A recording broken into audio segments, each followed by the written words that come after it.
Hello students, इस particular lecture में बात करने जा रहे हैं प्राइसिंग डिसीजंस और स्ट्रेटजीज के बारे में। हमने पिछले लेक्चर में प्रोडक्ट मिक्स के बारे में सब कुछ देख लिया था। अब हम प्रोडक्ट प्राइसिंग के बारे में बात करेंगे और उनकी क्या क्या स्ट्रेटजीज हो सकती हैं। ठीक है, देखो ये चैप्टर में बाकी चीज़ें इतनी इंपॉर्टेंट नहीं है जितना सिर्फ दो टर्म इंपॉर्टेंट है। ओके, तो अभी आगे आएगा तो मैं वो आपको सारा एक्सप्लेन कर दूंगा कि भाई कौन सी चीज़ें सबसे ज़्यादा इंपॉर्टेंट है और कौन सी चीज़ें जस्ट आपको ओवरऑल सरफेशियल पढ़ने का है। ओके, सो चलिए सबसे पहले तो मैं देख लेता हूँ कि what is the pricing strategy, मतलब ओवरऑल प्राइस सेट करने में क्या क्या स्टेप्स फॉलो किए जाते हैं। सबसे पहला है भाई अपना प्राइसिंग ऑब्जेक्टिव क्या करो, सबसे पहले सेलेक्ट करो कि भाई मुझे जो प्राइसिंग बनानी है वो कौन से बेसिस पे बनानी है, क्वालिटी पे बनानी है, दिखावे का बनाने का है, या फिर अपने को ऐसा प्राइस रखना है जो कि अपने कॉम्पिटिटर्स को क्या करे, लाइक एक बढ़िया कंपटीशन दे। ठीक है, तो बहुत सारे ऑब्जेक्टिव्स होते हैं, बहुत सारा डायमेंशन होता है सोचने का। तो first of all you have to define the price objective. उसके बाद आप डिमांड भी क्या करो, डिटरमाइन करो। देखो होता क्या है कि बहुत सारे प्रोडक्ट्स ऐसे होते हैं जिनकी डिमांड बहुत कम होती है। सो आप बाय डिफ़ॉल्ट उसकी प्राइसिंग क्या रखते हो, ज़्यादा रखते हो। बट अगर उसकी डिमांड बहुत ज़्यादा है तो आप बाय डिफ़ॉल्ट क्या कर सकते हो, उसकी प्राइसिंग कम कर सकते हो। ठीक है, सो आपको डिमांड भी डिटरमाइन करना बहुत ज़रूरी है। अपने कॉस्ट को एस्टिमेट कीजिए कि भाई आपका कितना खर्च आया है, डिमांड कितना है, उस हिसाब से प्राइसिंग कितनी रखनी पड़ेगी। All about these things. Okay, further you have to analyse the competitors price mix also, कि भाई कॉम्पिटिटर ने अपने प्राइसिंग के कौन कौन से फैक्टर को वो चेंज कर रहा है, ये सारी चीज़ें भी क्या करो, ध्यान में रखो। Okay, lastly select the pricing method and finally select your final price. ठीक है, ये पूरा का पूरा क्या होता है, स्टेप होता है, जो कि इतना ज़्यादा इंपॉर्टेंट नहीं है। बट एक बार आपने क्या कर लिया, अपने नज़र से उतार लिया तो समझ में आ जाता है, कॉन्सेप्ट बन जाता है। ठीक है, प्राइसिंग स्ट्रैटेजीज, अब वो देखो स्ट्रैटेजीज तो वही वाली बात है और कुछ भी नहीं, बहुत क्या है उसके मेथड्स होते हैं। एक कॉस्ट ओरिएंटेड प्राइसिंग मेथड होता है, एक मार्केट ओरिएंटेड होता है। ठीक है, कॉस्ट ओरिएंटेड कहने का मतलब based on the finished goods. Okay, finished good पे आप क्या करते हो, प्राइसिंग का स्ट्रैटेजी लगाते हो। और एक होता है मार्केट कंडीशन, मार्केट को ध्यान में रख कर आप क्या करते हो, प्राइसिंग को मैनिपुलेट करते हो। So both are having a difference. Okay, समझते हैं धीरे धीरे। सबसे पहला है cost pricing, sorry cost plus pricing. इसका मतलब the cost of production incurred plus percentage of markup, ये आपका क्या होगा, सेलिंग प्राइस। अब दिमाग में आएगा कि सर ये मार्कअप क्या होता है। तो मार्कअप को समझने में ऐसे कोई बहुत बड़ी बात नहीं है, नॉर्मली सोचो। देखो मैं एक नॉर्मल एग्जांपल से आपको क्या करता हूँ, बताता हूँ कि अगर मान लो हमें, अगर कोई प्रोडक्ट हमने बनाया है, प्रोडक्ट देखो कुछ भी हो सकता है, गुड्स भी हो सकते हैं, सर्विसेज भी हो सकते हैं। मान लो उसमें ओवरऑल हमारा इन्वेस्टमेंट क्या है, 100 रुपीज़। ओके, हमने सोचा कि देखो यार हमें क्या करना है, हमें जो भी सेलिंग प्राइस रखनी है ना, वो 30% एबव ही रखनी है। कहने का मतलब हमारा जो भी उसमें खर्च आया है उसके बेसिस पर हम क्या करेंगे, 30% एबव सेलिंग प्राइस रखेंगे। So that is known as markup. जब आप 30% एक्स्ट्रा रखते हो तो बेस कौन होगा, बेस होगा आपका कॉस्ट प्राइस की कितना इन्वेस्टमेंट गया है। ओके, और आपने मार्कअप कितने परसेंट का रखा, मार्कअप रखा हमने 30% का, तो 30% ऑफ 100 कितना हो जाता है, ₹30। तो सेलिंग प्राइस कितना हो जाएगा उसका, सेलिंग प्राइस हो जाएगा ₹130। ये सिंपली केस है।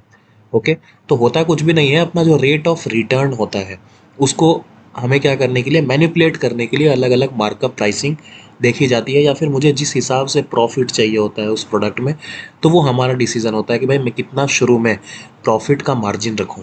ओके, तो उस हिसाब से मार्कअप किया जाता है। Okay, third is target return pricing. Target return, अच्छा एक चीज़ और, हम मार्कअप प्राइसिंग को कॉस्ट ओरिएंटेड प्राइसिंग मेथड में क्यों पढ़ रहे हैं, क्योंकि देखो जब पूरा गुड आपका बन के फिनिश हो जाता है, या फिर जो भी आपका सर्विस जो बनने वाला है उसको वो पूरा फिनिश हो जाता है। ओके, तो उसके बाद डिसाइड होता है कि भाई मेरा पूरा खर्च कितना हुआ, एंड उस खर्च पे क्या किया जाता है, मार्कअप किया जाता है। ठीक है, बहुत बार ऐसा होता है कि हम अपने खर्चों को नहीं देखते, हम मार्केट को देखते हैं कि मार्केट में क्या डिमांड है।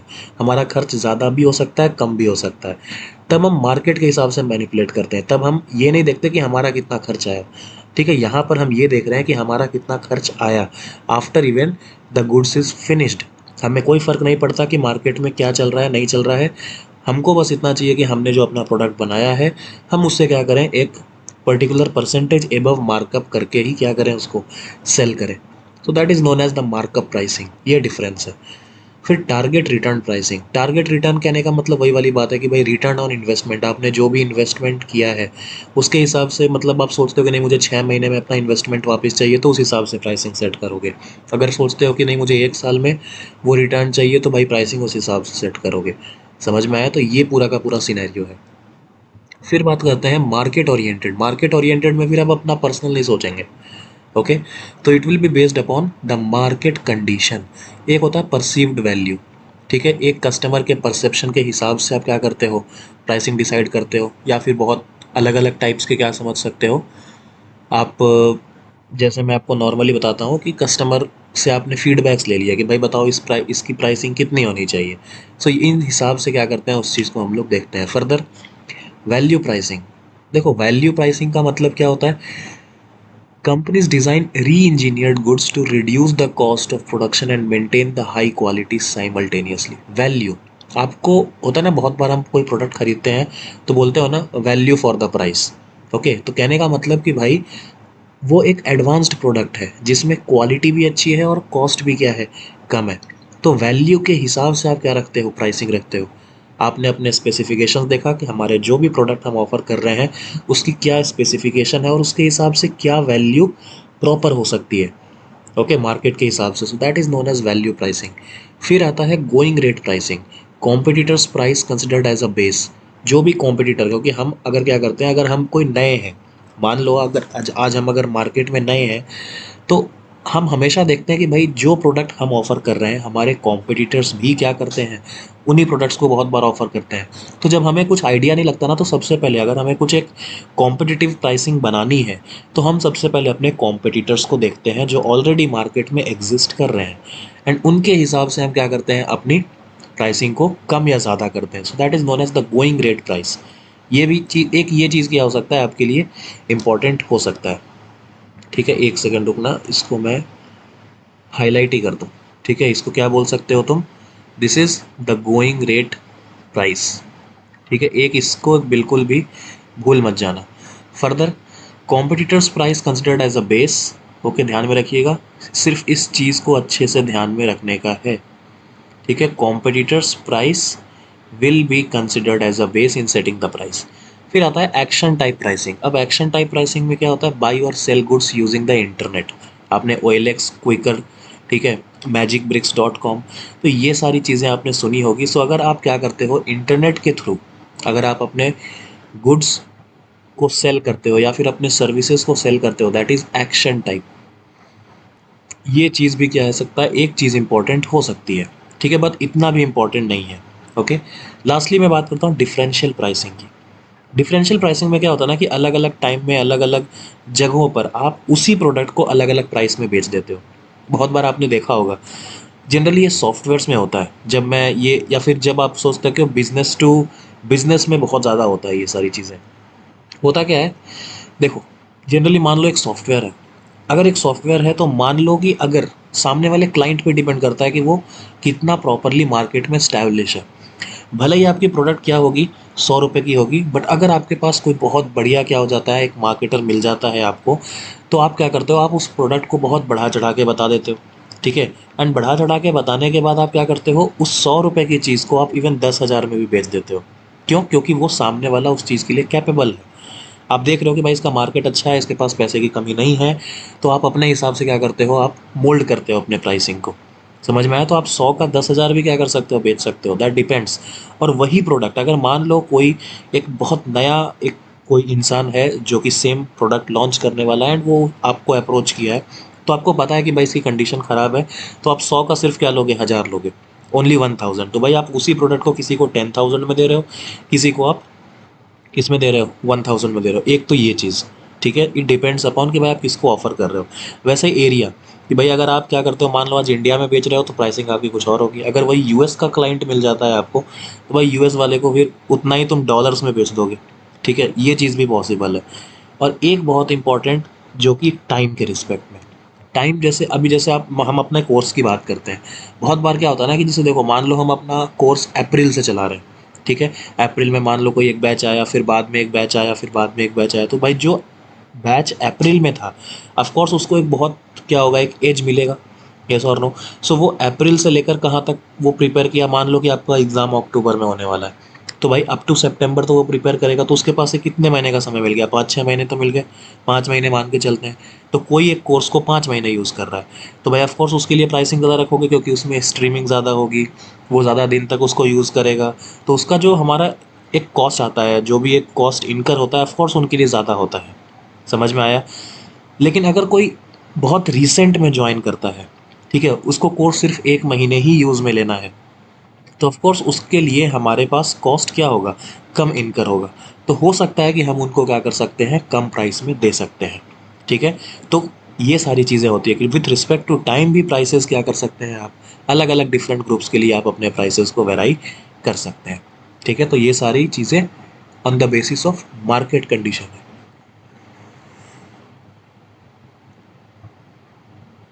अब बात करते हैं न्यू प्रोडक्ट प्राइसिंग स्ट्रेटजी, और यही वो टॉपिक है जिसके लिए मैं इस पर्टिकुलर वीडियो को पढ़ा रहा हूँ। ठीक है, जब भी आप कोई नया प्रोडक्ट लॉन्च करते हो, तो भाई आपके पास दो टाइप की क्या होती है, प्राइसिंग स्ट्रेटजी होती है, या तो आप मार्केट स्किमिंग करोगे या फिर आप मार्केट पेनिट्रेट करोगे। ठीक है, दो टाइप की स्ट्रेटजी होती है, बहुत बहुत इंपॉर्टेंट है, ध्यान में रखिएगा। ये होता है न्यू प्रोडक्ट प्राइसिंग स्ट्रेटजी। हम अभी तक क्या पढ़ रहे थे, पहले यहाँ पर सिर्फ प्राइसिंग स्ट्रेटजीज था। ठीक है, ये चीज़ ध्यान में रखिएगा, हमने अभी तक कुछ भी इधर उधर की बातें नहीं की थी कि भाई प्रोडक्ट कैसा है, नया है, पुराना है। लेकिन अब ये स्पेसिफिकली जब आपका प्रोडक्ट बिल्कुल नया है, तब आप क्या फॉलो करोगे। तो आपके पास दो चांसेस होते हैं। अगर मान लो आप कोई नया प्रोडक्ट लेकर आ रहे हो, बट आप ठीक ठाक मार्केट में स्टेबल हो, आपका एक नाम है, तो बहुत बार जो कंपनीज हैं वो मार्केट स्कीमिंग का क्या करती हैं, फ़ायदा उठाती हैं। वो कोशिश करती हैं कि जब प्रोडक्ट की डिमांड बहुत ज़्यादा है, तो उसी टाइम में ही क्या कर लें, हम मैक्सिमम प्रॉफिट उस प्रोडक्ट से निकाल लें। जैसे मोबाइल्स, सैमसंग का एग्जांपल देता हूँ। जब अभी रिसेंट में आपने देखा होगा सैमसंग जेड सीरीज लॉन्च हो रहा है, फोल्डेबल फोन्स। ठीक है, उसका प्राइस उन्होंने क्या रख रखा है, 1,45,000, 1,50,000।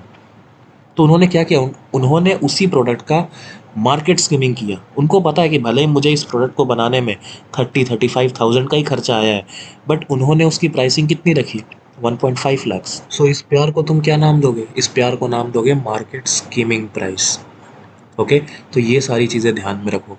हमने कुछ भी नहीं किया, हमने सिर्फ ये सोचा कि भाई जब हम एक नए प्रोडक्ट को लॉन्च कर रहे हैं, हमने इतना एडवर्टाइज़ किया है, हमने इतना हवा बनाया है, ठीक है, तो इनिशियली जब प्रोडक्ट लॉन्च होता है, तो उस समय डिमांड बहुत बहुत ज़्यादा होती है। तो जब डिमांड बहुत ज़्यादा होती है, तो हम एक्सेप्शनली क्या कर देते हैं, उसकी प्राइसिंग हाई कर देते हैं। एंड जनरली सैमसंग इस चीज़ को बहुत ज़्यादा यूज़ करता है।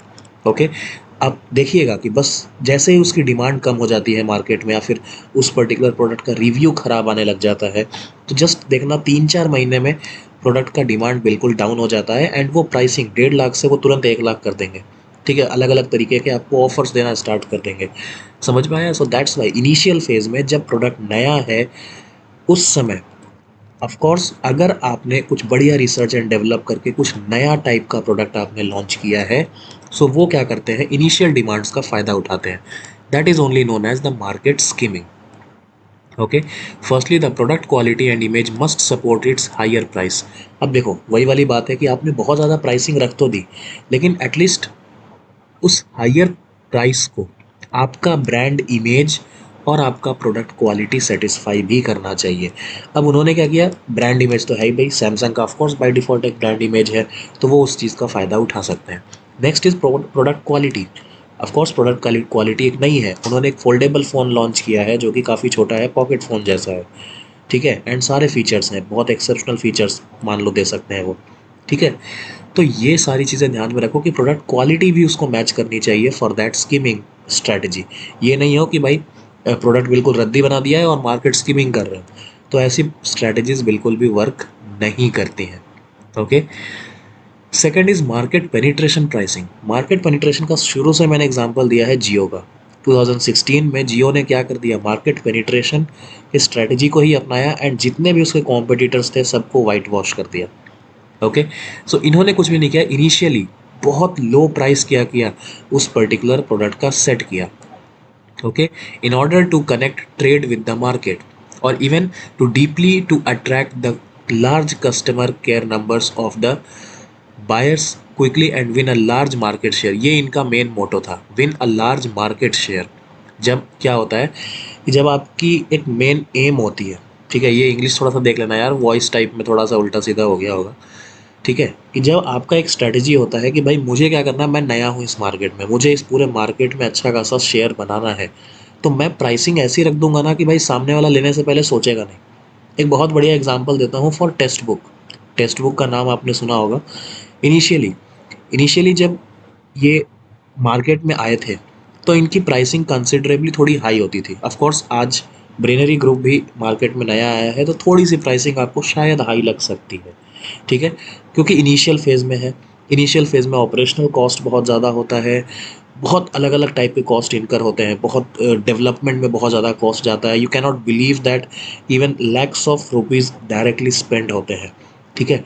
तो इसमें ओवरऑल क्या होता है कि जब कोई इनिशियल स्टेज में होता है, जब उतना बड़ा मार्केट बेस नहीं होता, तो उस केस में समझ में आया, उस केस में आपकी प्राइसिंग क्या होती है, बहुत ज़्यादा होती है।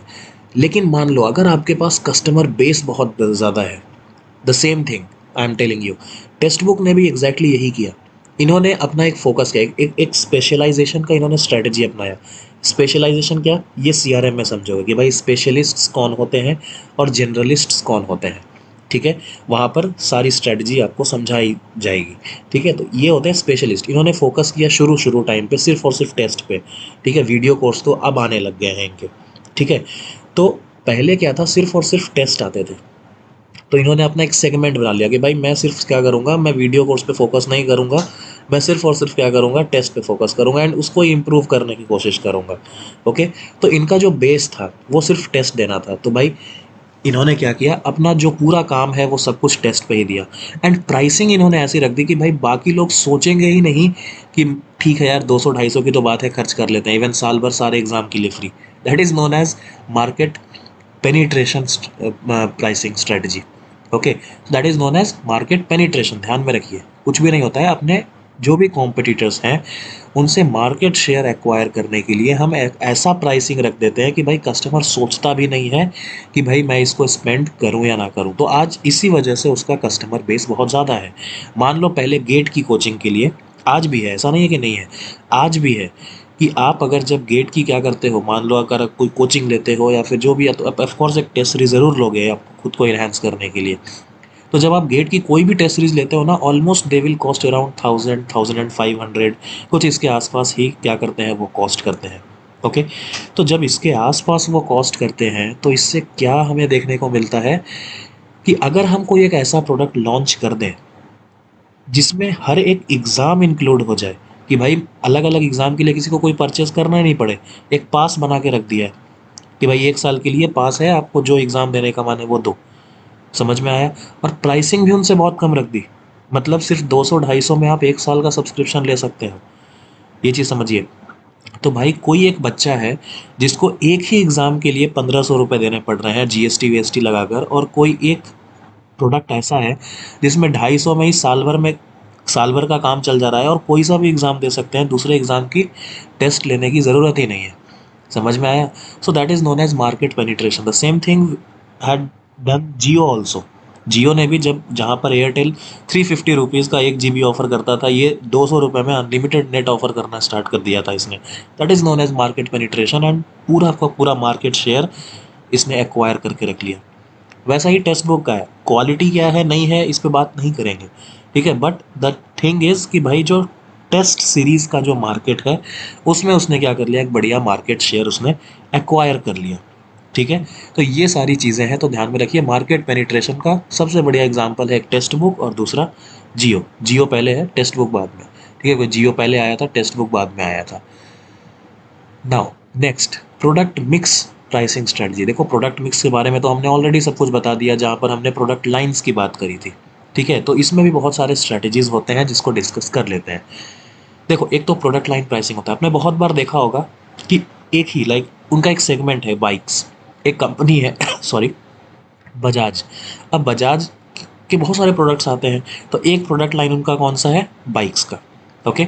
अब बाइक्स में भी उन्होंने क्या कर दिया, अब जो वो प्राइसिंग सेट करते हैं वो हमेशा देखो कंबाइंडली दिखाएंगे। कभी भी तुम नहीं देखोगे ना कि भाई कोई एक बाइक की प्राइस वो अलग से दिखा रहे हैं या फिर उसको एक अलग सेगमेंट शो कर रहे हैं, नहीं। हमेशा जो प्राइसिंग सेट की जाती है वो पूरे के पूरे प्रोडक्ट लाइंस की सेट की जाएगी। मतलब अगर बाइक्स की अगर हम बात करते हैं तो भाई सारे बाइक्स एक साथ शो होंगे एंड वहीं पर आप क्या करोगे, सारे प्राइसेस को आप कंपेयर करके शो करवा दोगे। समझ में आया? तो that is the thing which is known as the product line pricing. आप इंडिविजुअली कुछ भी टारगेट नहीं करते हो, आप पूरे के पूरे प्रोडक्ट लाइन को टारगेट करते हो। बजाज के और भी बहुत सारे प्रोडक्ट्स आते हैं, हेयर प्रोडक्ट्स आते हैं बजाज के, इवन आप देखे होंगे ड्रेसिंग टेबल्स ये सब भी आते हैं। ठीक है, तो सबका अलग अलग प्रोडक्ट लाइन है। उसने भी काफ़ी अच्छे अच्छे प्रोडक्ट लाइंस में अपने क्या कर रखा है, एक्सपांड कर रखा है। बट हम सिर्फ बात कर रहे हैं किसी एक प्रोडक्ट लाइन का। ठीक है, अगर वो हेयर ड्रेसिंग ये सब में इन्वॉल्व है तो भाई उनके जितने भी प्रोडक्ट्स हैं उनको एक साथ क्या करोगे, प्राइसिंग करोगे। फिर जैसे ये बाइक वाला सेक्शन है तो ये एक अलग प्रोडक्ट लाइन है, तो इनकी प्राइसिंग आप एक साथ कर दोगे। That is known as simply the product line pricing. Okay, and बहुत बार ऐसा होता है कि प्रोडक्ट मिक्स, मतलब ये जो प्रोडक्ट लाइन के रिस्पेक्ट में डायरेक्टली प्राइसिंग करना बहुत बहुत बढ़िया साबित होता है उनके लिए। ठीक है, क्योंकि एक तो लोग कंपेयर कर लेते हैं। और अगर कोई प्रोडक्ट क्या है, मान लो सस्ता है, मान लो तुमको ये सबसे सस्ता दिख रहा है 64,000 का पल्सर 150 क्लासिक। ठीक है, आपने बगल में देख लिया कि 160 NS है, उसकी प्राइसिंग कितनी है 85,000 की। भाई चलो अगर मैं 20,000 बढ़ा सकता हूँ ना तो मैं डायरेक्टली क्या कर दूंगा, इसमें इन्वेस्ट कर दूंगा। ये चीज़ समझिए।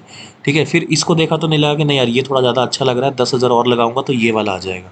तो लोग ऐसे क्या करते हैं, धीरे धीरे मतलब यहाँ से अपना मन बनाकर इधर भी आ जाते हैं और धीरे धीरे अगर कोई प्रोडक्ट क्या है उनका सस्ता भी है तो दूसरे को देखकर, मतलब ओवरऑल 50 कस्टमर आते हैं पल्सर 150 लेने के लिए, क्लासिक लेने के लिए, तो 50 में से यार 5-6 तो क्या हो जाते हैं, दूसरे बाइक्स को देखकर टर्न हो ही जाते हैं। ये चीज़ समझिएगा। ओके, तो ये आपको आई थिंक इस चीज़ से समझने में कोई दिक्कत नहीं होगी एंड यही रीज़न है कि भाई दूसरे सेगमेंट्स में भी काफ़ी बढ़िया सेल हो जाता है इनका। Next is optional product pricing. देखो ऑप्शनल प्रोडक्ट प्राइसिंग कहने का मतलब कि अगर आप एक आज क्या करते हो, कार खरीदते हो तो आपको पता है ना, audio system, GPS system, seat के कवर, फिर मोबाइल स्टैंड, ये सब क्या है, ऑप्शनल प्रोडक्ट्स हैं। तो इनकी जो प्राइसिंग होती है वो उनके हिसाब से की जाती है। ठीक है, कहने का मतलब कि अगर आपने क्या कर ली, कोई अगर 5 लाख के लिए आपने कोई कार ली है तो ये जो ऑप्शनल प्रोडक्ट होंगे ना उनकी प्राइसिंग कुछ और तरीके से होगी। और अगर आपने मान लो 20-30 लाख की कोई क्या ली है, कार ली है, तो भाई उसके केस में ऑप्शनल प्रोडक्ट की प्राइसिंग कुछ और देखने को मिलेगी। ठीक है, सो इट डिपेंड्स अपॉन कि भाई आप कौन से सेगमेंट का कार खरीद रहे हो। So that depends upon the optional product pricing. ये नहीं कि भाई 30 लाख वाले के लिए भी आप उसी प्राइस रेंज में हायर कर, मतलब आप ऑफर कर रहे हो और 5 लाख वाले में भी वही प्राइस रेंज दे रहे हो, तो ऐसा नहीं होता है। ठीक है, जो 5 लाख का खरीद रहा है कहने का मतलब उसके पास बजट कम है, तो आप जो ऑप्शनल प्रोडक्ट है वो उसी बजट में क्या करोगे, उनको दोगे। ठीक है, वो इंसान जो सिर्फ 5 लाख रुपए खर्च कर रहा है अपने नई कार में, तो भाई वो 1 लाख रुपए का कोई ऑप्शनल प्रोडक्ट नहीं ले लेगा। इस चीज़ को समझिए। लेकिन अगर कोई 20 लाख या 25 लाख खर्च कर रहा है, उसको आप 1 लाख रुपए का ऑप्शनल प्रोडक्ट दोगे तो वो ज़रूर ले सकता है कि भाई अगर 25 खर्च किया तो एक और सही। समझ में आया? तो ये पूरा सिनेरियो है ऑप्शनल प्रोडक्ट के केसेस में भी। नेक्स्ट बात करते हैं captive product pricing. Captive product क्या होता है? देखो कैप्टिव प्रोडक्ट क्या होता है कि भाई हमारा जो मेन एम होता है ना, ये होता है कि भाई हम अपने मेन प्रोडक्ट से प्रॉफिट नहीं कमाएंगे। हम क्या करेंगे कि भाई उस मेन प्रोडक्ट के साथ जो एक और प्रोडक्ट उसमें बाय डिफ़ॉल्ट यूज़ होता है, हम उसके थ्रू क्या करेंगे, प्रॉफिट कमाएंगे। एग्जाम्पल जियो फ़ोन। जियो फ़ोन जब शुरू में आया था तो आपको पता होगा उसकी प्राइसिंग बहुत कम थी एंड जियो ने ये भी बोला था कि भाई अगर आप क्या करते हो, अगर आप इस और उसने उन्होंने क्या कर दिया, एक चीज़ सिस्टम और लगाया कि भाई इस जियो फ़ोन में सिर्फ और सिर्फ जियो की सिम लगेगी। उस फ़ोन में एयरटेल की सिम नहीं लगेगी या फिर जो भी अदर वोडाफोन आइडिया की सिम नहीं लगेगी। तो उनको पता है कि भाई अगर मैं इस कस्टमर को 3-4 साल तक एक्वायर करके रखता हूँ तो और अगर ये फ़ोन यूज़ कर रहा है तो भाई रिचार्ज तो मेरे से ही करवाएगा। तो जब रिचार्ज मेरे से ही करवाएगा तो फ़ायदा तो मुझे ही देगा। तो मैं एक काम करता हूँ, मैं इसको मोबाइल फ्री में दे देता हूँ और 1 साल का उसमें रिचार्ज करा कर दे देता हूँ और सेम प्राइस में दे देता हूँ। तो उससे क्या होगा कि 1 साल के बाद वो जो भी रिचार्ज कराएगा, क्योंकि दूसरा सिम तो सपोर्ट करना नहीं है। ठीक है, तो दूसरा सिम सपोर्ट नहीं करना है तो भाई रिचार्ज किस में कराएगा, वो मेरे वाले में ही करवाएगा। ओके, तो ये तरीका कि भाई मैं प्रॉफिट जियो फ़ोन से नहीं कमा रहा हूँ, मैं प्रॉफिट किससे कमा रहा हूँ, मैं फर्दर रिचार्जेस के थ्रू क्या कर रहा हूँ, प्रॉफिट कमा रहा हूँ। ठीक है। The same thing happens with the aqua guards also sometime. जब आप बहुत बढ़िया बढ़िया ऑफर में एक्वा गार्ड्स ले लेते हो ना, तो इवन बहुत बार क्या होता है उस समय एक्वा गार्ड पे बहुत कम फ़ायदा होता है उस कंपनी को। लेकिन इसके जो एक्सेसरीज होते हैं, कभी आप देखना जब क्या होता है, जब धीरे धीरे जब आप क्या बोलोगे ना सर्विसिंग करवाओगे ना, एक एक सर्विसिंग के 4,000 ले लेते हैं। अगर फुल सर्विसिंग कराते हो 4,000 5,000 ये प्राइस इनकर होता है। मतलब वो आर ओ ही क्या है, एक्वागार्ड ही क्या है, 7-8 thousand का है, और आप उसमें सर्विसिंग में कितना इन्वेस्ट कर रहे हो, 4-5 हज़ार इन्वेस्ट कर दे रहे हो। समझ में आया? ये सिनेरियो होता है एक्वागार्ड्स में भी। तो एक्वागार्ड्स का भी फोकस वही है, सर्विसिंग के नाम पर वो क्या करते हैं, काफ़ी ज़्यादा चार्ज करते हैं। ठीक है, एंड वो जो मेन प्रॉफिट कमाते हैं वो सर्विसिंग के थ्रू कमाते हैं। इसलिए देखना हमेशा उनके जो एक्वागार्ड्स के जो एजेंट्स होंगे वो बहुत एक्टिव होंगे। वो एकदम टाइम टू टाइम आपको क्या करेंगे, कॉल करेंगे। तो उनका जो बिजनेस मॉडल है वो ये है, जो बिजनेस मॉडल है वो क्या है, सर्विस के थ्रू है। समझ में आया? That is known as captive product pricing. Aquaguard's best example है, और इवन जियो फोन्स भी अब आजकल लेटेस्ट में ये एग्जांपल आप समझ सकते हो। फिर मैं बात करता हूँ by product pricing. By product मतलब देखो यार, बहुत बार क्या होता है ना, कोई एक प्रोडक्ट बनाने के चक्कर में दूसरा प्रोडक्ट भी क्या हो जाता है, बन जाता है। ठीक है, तो दूसरे प्रोडक्ट को है ना, उसको तुम प्राइसिंग उसकी लेस कर देते हो। ठीक है, ये चीज़ ध्यान में रखो। जैसे आप जब शुगर मैन्युफैक्चर करते हो, तो शुगर के साथ और भी बहुत सारी चीज़ें होती हैं जो उसके साथ मैन्युफैक्चर होती है। ठीक है, मोलासेस का नाम सुना होगा आपने। It is a by product of sugar. तो मोलासेस जब आप क्या करोगे, जब परचेज करोगे ना, तो उसका प्राइसिंग जो है, ठीक है, वो चीनी से क्या होगा, कम होगा। एक नॉर्मल एग्जांपल मैं देता हूँ, इवन गुड़ का भी एग्जांपल, गुड़ और चीनी ओवरऑल, मतलब उसी को मैं थोड़ा, क्योंकि हिंदी वाले लोग भी बहुत हैं तो मैं उनको भी ये समझाना चाहूँगा। तो जो गुड़ बन रहा है आपका, गुड़ क्या है, एक तरह समझ सकते हो, it is a kind of by product of sugar. इसलिए शुगर की प्राइसिंग ज़्यादा है, जो गुड़ है, गुड़ की प्राइसिंग क्या है, कम है। So that is known as by product pricing. तो ये आपकी इच्छा है कि आप मतलब अपने जो बाई प्रोडक्ट आपके मिल रहे हैं, आप उसको भी किस तरीके से यूज़ ले रहे हो। फर्दर बात करता हूँ प्रोडक्ट बंडल प्राइसिंग। अब ये प्रोडक्ट बंडल प्राइसिंग क्या होती है? कहने का मतलब आप एक साथ क्या कर रहे हो, अपने प्रोडक्ट्स को क्या कर रहे हो, सेल कर रहे हो। कहने का मतलब एक बंडल बना दे रहे हो। मेजरली क्या होता है, ये आप जब मूवीज़ ये सब में जाते हो ना, थिएटर्स में, तो आप हमेशा देखते होगे कि साथ में ना वो कॉम्बो दे देते हैं कि भाई आपके मूवी टिकट के साथ है ना, आपको कोक फ्री मिल जाएगा, आपको फ्रेंच फ्राइज़ फ्री मिल जाएगा, आपको बर्गर फ्री मिल जाएगा। ठीक है, तो एक टाइप का वो बंडल क्रिएट कर देते हैं कि आप बंडल में क्या होता है कि जो इंडिविजुअल प्राइसिंग है, जब आप सबको सम अप करोगे ना, तो उससे आपको कुछ 50-100 रुपीज़ में मतलब सस्ता प्रोवाइड कर देंगे। कि जब आप पूरा बंडल लोगे तो you will be having a certain discount. So that is known as product bundle pricing. बहुत बढ़िया एग्जांपल मैं मैकडोनल्ड का भी देना चाहूँगा। जब आप मैकडी में जाते हो, तो मैकडी में क्या होता है, बहुत बार वो हमेशा मेजरली देखोगे ना, उनके जो मेजर प्रोडक्ट्स होते हैं वो कॉम्बो वाले होते हैं। ठीक है, कॉम्बो में क्या होता है कि भाई एक, चलो एक तो वो, चलो एक बर्गर आ जाएगा, बर्गर के साथ आपको वो फ्रेंच फ्राइज वाला पार्ट दे देगा, फ्रेंच फ्राइज के साथ आपको कोल्ड ड्रिंक भी दे देगा, ऑफर कर देगा, और बोलेगा भाई ये 200 का क्या है, बंडल है। बट जब आप इंडिविजुअली देखोगे ना, तो ये बर्गर 90 रुपीज़ का है, फ्रेंच फ्राइज 100 रुपीज़ का है, ये 60 रुपीज़ का है। तो उसकी प्राइसिंग 300 के आसपास चली जाती है। बट जब आप बंडल लेते हो तो वो 200 का मिल जाता है। So that is known as product bundle pricing. उनको भी पता है इन्वेस्टमेंट मेरा उतना ही जाना है, डिलीवरी तो दोनों में देनी है अपने को। ठीक है, तो बढ़िया है कि मैं 90 रुपये का प्रोडक्ट बेच के जो कमाऊँ, उससे बढ़िया कि मैं 200 का प्रोडक्ट बेचूँ। समझ में आया? दैट्स वाई ये होता है प्रोडक्ट बंडलिंग प्राइसिंग।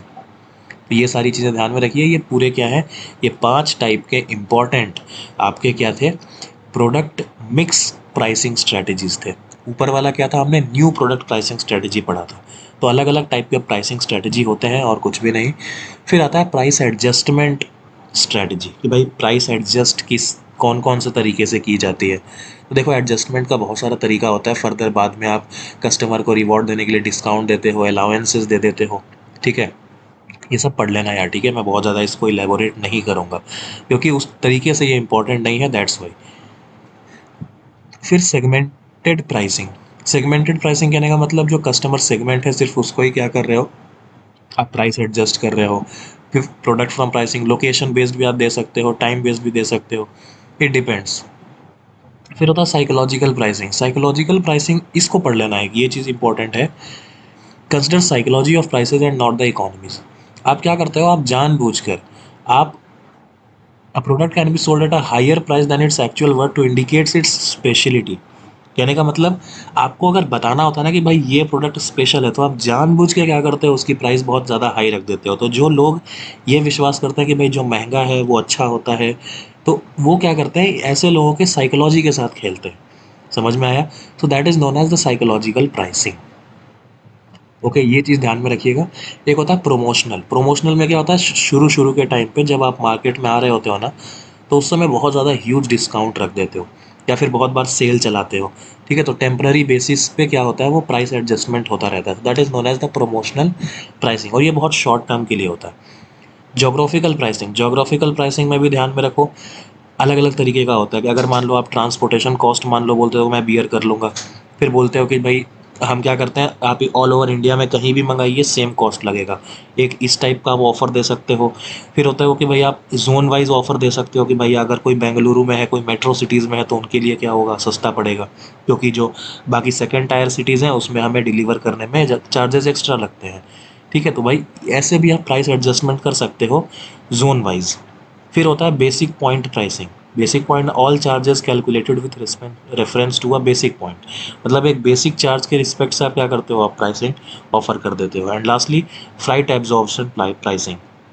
इसमें क्या होता है कि सेलर क्या करता है, जितने भी फ्लाइट चार्जेस होते हैं वो खुद एब्जॉर्ब करके बैठ जाता है, मतलब वो लेता है, वो उसका क्या करता है, उतना कॉस्ट वो, कहने का मतलब वो आपको इनकर करेगा ओवरऑल, वो खुद लेके बैठेगा, उसमें वो इंक्लूड कर लेगा उस चीज़ को।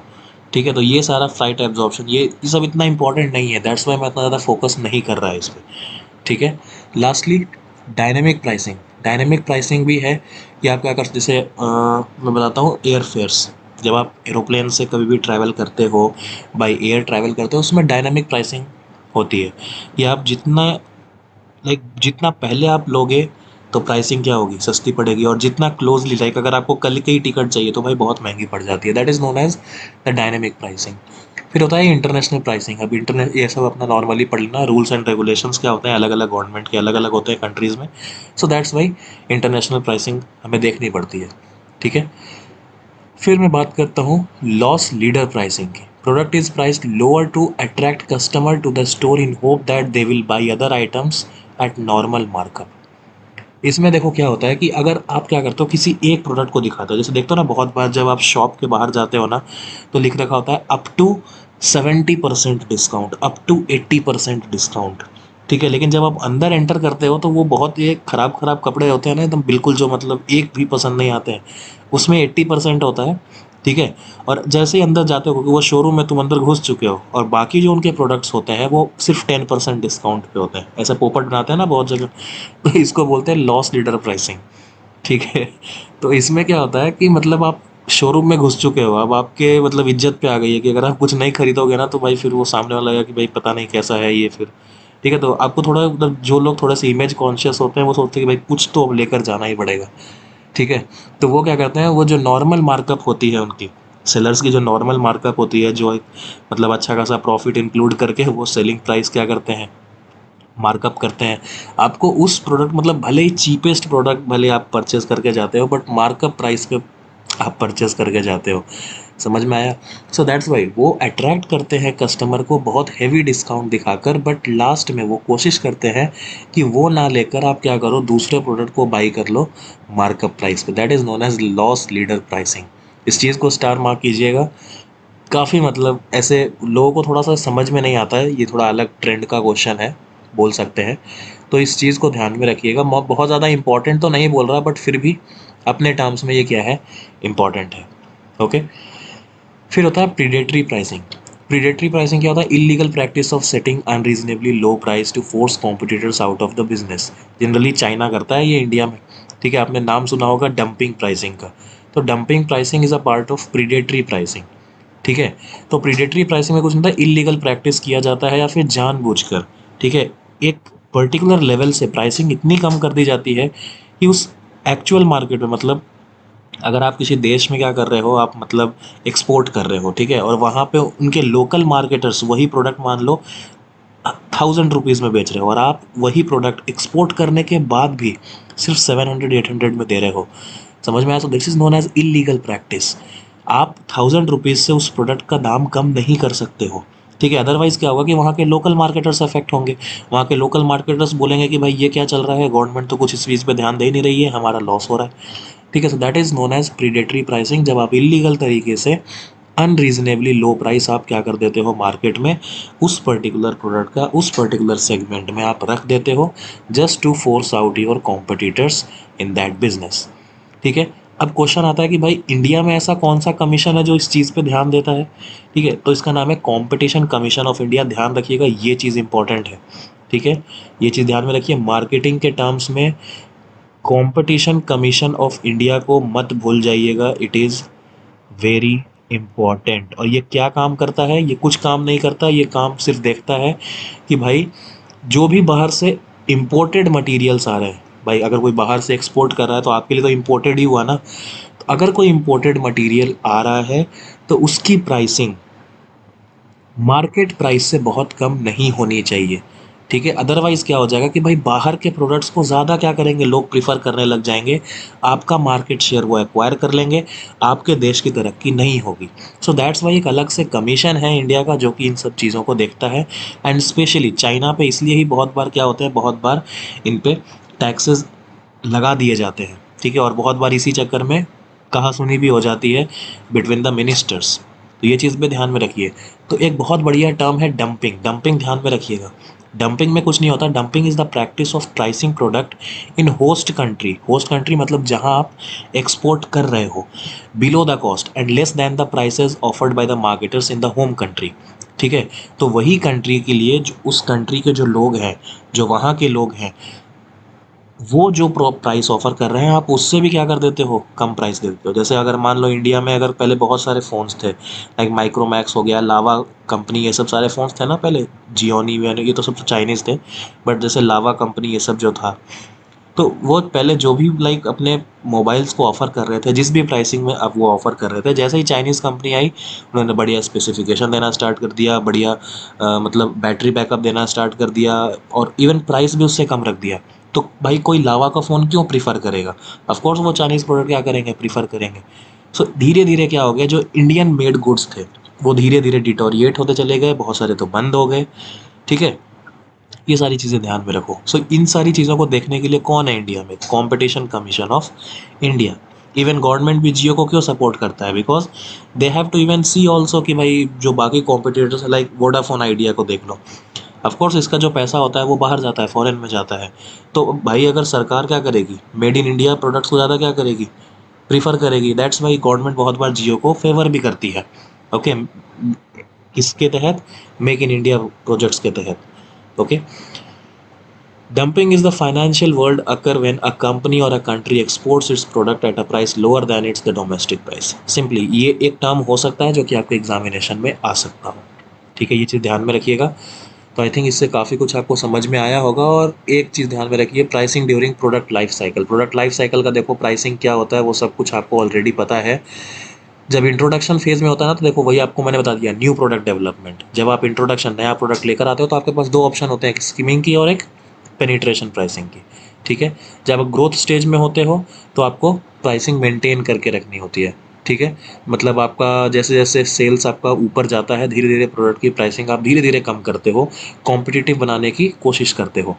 फिर जब आप मैच्योरिटी फेज में आ जाते हो तो आप अपने कॉम्पिटिटर्स के जैसा ही प्राइसिंग बना लेते हो। एंड जब डिक्लाइन फेज में जाते हो तो उस टाइम पर आपको प्राइसिंग कट करनी पड़ जाती है। तो ये चीज़ ध्यान में रखिए, सिर्फ यही सारी चीज़ें मुझे इसमें बतानी थी। एक चीज़ और, लोग बहुत ज़्यादा एक जगह मिस्टेक कर रहे हैं रिगार्डिंग द कस्टमर स्ट्रेटेजी, कि जब आप मैच्योरिटी फेज में होते हो, ध्यान में रखिएगा, एक होता है मैच्योरिटी, मैच्योरिटी के बाद है ना सैचुरेशन भी आता है। मैच्योरिटी को कभी सैचुरेशन मत समझिएगा, वैसे तो अगर सैचुरेशन नहीं दे रखा है तब मैच्योरिटी को सैचुरेशन समझिएगा। बट अगर सैचुरेशन भी ऑप्शन में हो और मैच्योरिटी भी ऑप्शन में हो तो ध्यान में रखिए, मैच्योरिटी फेज में जो रेट होता है, रेट डिक्लाइन करता है। समझ में, इस चीज़ को ध्यान में रखिएगा सेल्स का, बट सेल्स इंक्रीज में ही रहता है, आपको इंक्रीजिंग सिचुएशन में ही दिखेगा, but the rate of increment actually decreases. Okay. और सैचुरेशन फेज में क्या होता है, सैचुरेशन फेज में अब डिमांड इंक्रीज नहीं होता, अब मार्केट बिल्कुल स्टेबल हो जाता है। समझ में आया। सो वहाँ पर जाकर आप कस्टमर रिटेंशन लगाते हो, किसके केस में, सैचुरेशन के केस में। और जब आप मैच्योरिटी फेज में होते हो तो ज़्यादा से ज़्यादा मार्केट शेयर एक्वायर करने की कोशिश करते हो। ये क्या है, एक मुझे एक बताने का था जो कि आप एक कॉमन मिस्टेक कर रहे हो। ठीक है, so that's all about this particular lecture. Next हम लोग नेक्स्ट चैप्टर पढ़ेंगे in the very next video. Let us C.